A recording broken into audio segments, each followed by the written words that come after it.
Olá, queridas, sejam bem-vindas ao nosso estudo de hoje.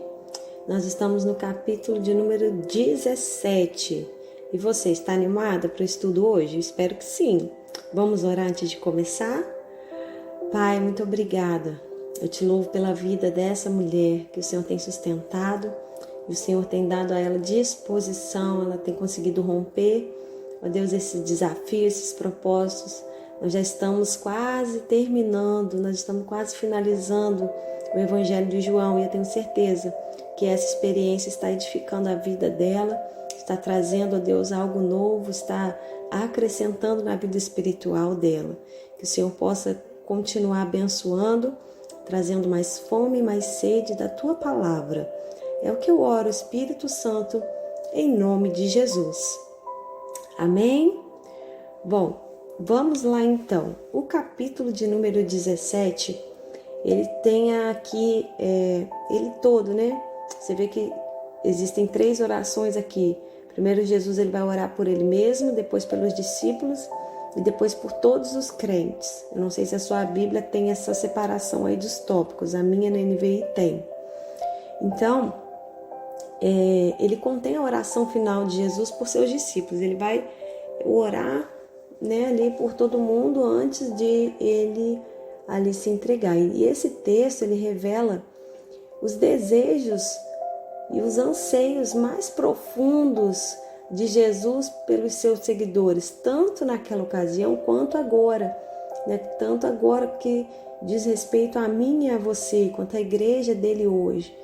Então ele abre aqui realmente o seu coração, e essa oração é também um exemplo inspirado pelo Espírito Santo de como um pastor ou um líder ele deve orar pelo seu povo, né? Se preocupando ali. Aqui Jesus ele dá uma verdadeira aula de como um bom líder, um bom pastor, ele sendo o verdadeiro pastor, ele nos ensina algo poderoso sobre como nós devemos orar e como um pai deve orar pelos seus filhos também.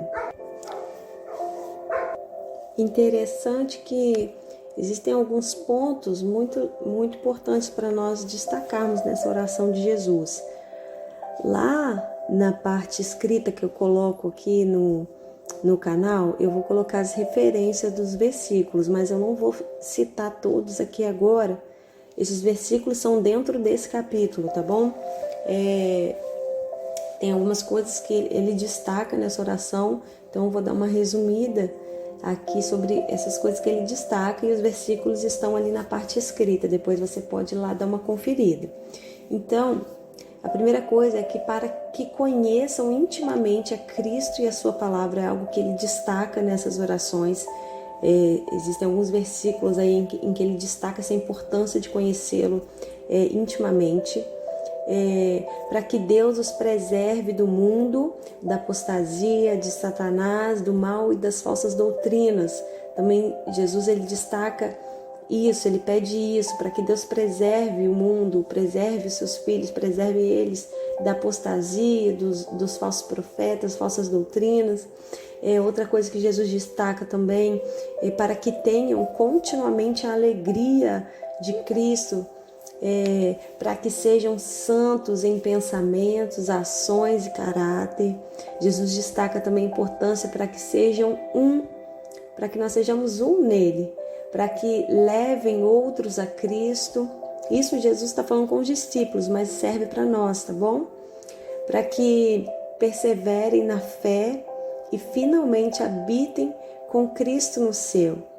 E ele também destaca para que permaneçam constantemente no amor e na presença de Deus. Aqui no versículo 3, ele está falando que a vida eterna ela foi apresentada em termos de conhecimento de Deus.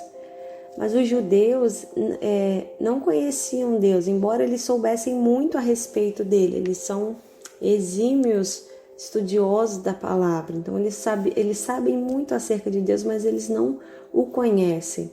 E essa proclamação desse verso 3, de todo esse evangelho de João, é que o conhecimento de Deus que produz a vida eterna só vem mediante o conhecimento do Filho.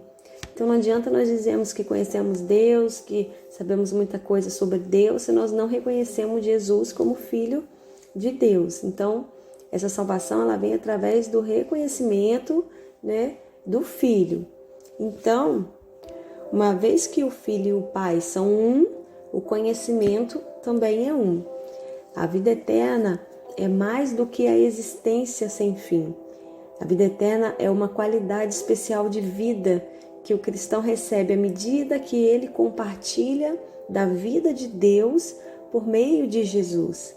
Então, considerando que a nossa vida não termina na terra, nós vamos para algum lugar, você sabe disso, nós deveríamos elevar muito mais os nossos pensamentos à eternidade, nós deveríamos pensar muito mais acerca disso, né? Nos empenhar em obedecer a Deus e a palavra, conservando sempre a nossa fé, para que nós realmente consigamos atingir esse objetivo, que é herdar o céu, ir para o céu, morar com o Senhor.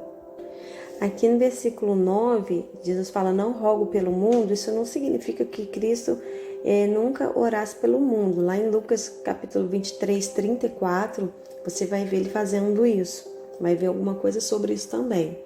Então, não rogo pelo mundo não quer dizer isso. Significa que Jesus ele orou pelos discípulos aqui especificamente porque era o meio escolhido de alcançar o mundo. Depois que Jesus deixasse o mundo, depois que Jesus morresse, os discípulos foi o meio de Deus, encontrado por Deus, para alcançar o restante do mundo. Então, eles precisavam ali desse direcionamento específico. Mas quando Jesus fala que não oro pelo mundo, não quer dizer que ele não orava, ok? Pelo resto das pessoas, pelo mundo em si.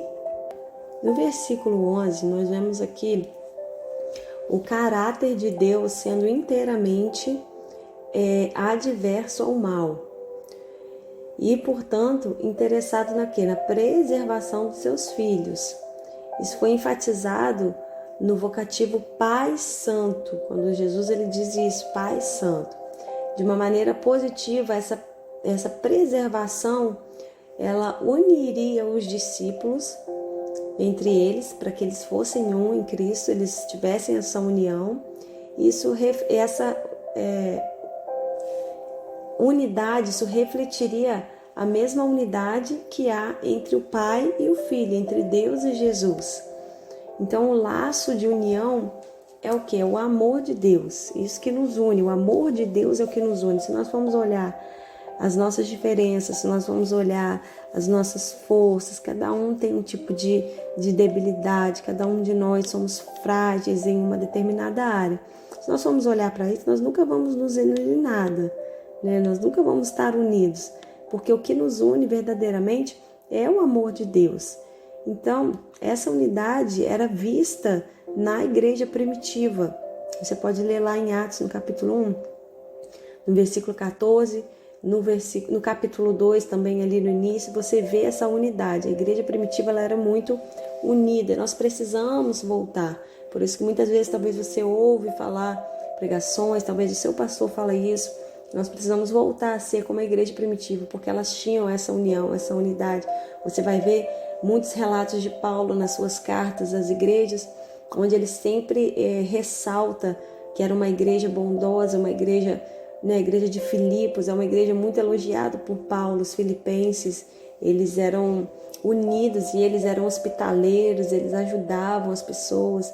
Paulo mesmo foi muito ajudado por eles. Quando todos viraram as costas para Paulo, quando ele foi preso, os únicos que ficaram do lado de Paulo foram os filipenses.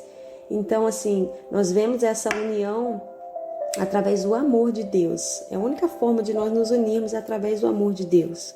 Porque as nossas diferenças, elas sempre vão gritar mais alto, elas sempre vão falar mais alto. No versículo 17, essa palavra santificar significa tornar santo, separado. Uma pessoa que se santifica, ela se torna santa, ela se separa. Então Jesus ora na noite da véspera da sua crucificação. Ele está muito perto de ser crucificado aqui. Ele ora para que seus discípulos sejam um povo santo, um povo separado dos valores do mundo e do pecado, para que eles adorem a Deus e sirvam de todo o coração. Então devem separar-se para estarem perto de Deus, para viverem para Ele. Isso é uma palavra para o nosso tempo, para a nossa vida. Nós precisamos nos separar, nós precisamos nos santificar para vivermos para o Senhor, para nós sermos semelhantes a Ele. E essa santificação, ela vem pela dedicação à verdade. E essa verdade, ela nos é revelada pelo Espírito Santo, que é o Espírito da verdade. Então, nós precisamos ter uma vida de santificação, uma vida ali regrada na palavra de Deus, para que essas verdades sejam reveladas a nós através do Espírito da verdade, que é o Espírito Santo. Vamos aqui no versículo 18, e 20 e 21. Vamos pegar esses três aí. Ser enviado ao mundo por Cristo, como Ele foi enviado pelo Pai, é assim a mais alta dignidade concedida a um homem. Foi isso que aconteceu aos discípulos. Da mesma forma que Deus enviou Jesus, Jesus estava enviando os seus discípulos. E se você for ver lá no versículo 20 e 21, a oração ela se estende, incluindo aqueles que crerão. Quando Jesus está falando isso aqui, Ele está orando por aqueles que ainda irão crer. Ele está falando de nós, tá? Ele está falando de mim, de você, de nós que não o vimos, mas que nós passaríamos a crer nele por causa do testemunho desses homens aqui. Desses homens aqui que iam continuar o ministério de Jesus depois que Ele fosse para o Pai. Então essa oração, ela se estende incluindo a nossa vida, amém? Jesus, Ele se lembrou de nós, Ele se lembrou de você, Ele se lembrou de mim. Ele sabia que mais de 2000 anos depois da crucificação dele, haveria um povo, né, que ia precisar crer através do testemunho desses homens. Eles começaram algo e não parou neles. Isso continua, isso vai continuar através de mim, através de você, até que Jesus venha. E a fé é a condição necessária para desfrutar dessa vida em Deus e, consequentemente, para participar daquela unidade que se encontra em primeiro lugar na divindade e depois no corpo de Cristo, que é a igreja, porque nós sabemos que o Pai, o Filho e o Espírito Santo, eles são unidos. Eles são a trindade, né? Eles participaram junto durante a criação, tudo eles fazem em harmonia, o Pai, o Filho e o Espírito Santo. Então, essa unidade, ela se encontra primeiro na divindade, na trindade, depois no corpo de Cristo, que somos nós, a igreja. E o efeito dessa unidade no corpo de Cristo será o quê? De estimular a fé daqueles que estão no mundo. Então, hoje, o nosso papel como igreja é estimular, é levar a fé até aqueles que ainda estão perdidos. Nós estamos dando sequência. Olha que responsabilidade, você como filha de Deus, nova criatura, nascida de novo, que você tem nas suas mãos. Essa responsabilidade que há mais de 2000 anos foi entregue aos discípulos, ela está sobre a minha vida e sobre a sua vida hoje. De nós levarmos essa fé àqueles que ainda estão espalhados pelo mundo e ainda não conhecem o Senhor. Eles precisam crer nele, assim como nós cremos hoje, amém? Você crê nisso? Vamos aqui agora no último versículo. Esse versículo 26, ele é muito lindo. Olha o tamanho do amor que Jesus tem, né? Tem por nós, pelos discípulos, o carinho. Olha o pedido que ele faz a Deus. Ele pede que esse amor que Deus tem por ele, Jesus falando com Deus, que estivessem sobre os discípulos e que Jesus estivesse neles também. Então, transmitir o conhecimento de Deus significa transmitir o amor. Quando você fala de Jesus para alguém, você não está apenas contando histórias, você está transmitindo amor, porque a vida de Jesus foi um ato de amor, do início ao fim. Primeiro começou em Deus, que deu o seu Filho unigênito. Então começou ali com essa prova de amor de Deus. Depois que Jesus veio, nasceu, cresceu em graça, em conhecimento, desenvolveu o seu ministério, ele se entregou. Então começou com amor, terminou com amor, com renúncia, com entrega. Olha o tanto que Deus nos ama. Então, falar de Deus significa transmitir amor, porque Deus é amor. E Cristo conheceu a realidade e o poder do amor do Pai por ele. E ele pediu para que esse amor, ele pediu para que Deus alegrasse e aquecesse a vida daquele que ele amava tanto, que eram os seus. Ele pediu que esse mesmo amor estivesse sobre eles. Com o quê? Com as quais a sua vida, a vida de Jesus estava agora tão intimamente ligada. Jesus se ligou tão intimamente com os discípulos que ele faz esse pedido a Deus, ao Pai, para que o amor que Deus tem por Jesus, tinha por ele, que ele deixasse para os seus discípulos e consequentemente para todos aqueles que crerão, né? Que, como ele disse aqui, aqueles que ainda crerão, que somos nós, que esse amor estivesse sobre a nossa vida também. E eu não tenho dúvida de que nós desfrutamos desse amor até hoje. Esse amor nos alcança, esse amor nos abraça, esse amor nos envolve, esse amor que nos constrange, não é? Em momentos que às vezes a gente está tão sozinha, tão triste, tão perdida, nós somos aquecidas, alegradas pelo amor de Deus que está dentro do nosso coração através do Espírito Santo e está vivo. Esse amor, ele está vivo, né? Ele permanece em mim e em você. Amém, querida? Nós já terminamos aí o capítulo de número 17. Esse capítulo foi bem curtinho, ele é bem pequenininho mesmo, mas eu tenho certeza que são palavras que aqueceram o seu coração e que te trouxeram uma nova ótica acerca do amor de Jesus, de como nós devemos orar, como é grande, né? O amor do Senhor pelos seus filhos, seus discípulos, aqueles que creem nele. Que Deus te abençoe poderosamente e eu te encontro amanhã no próximo capítulo.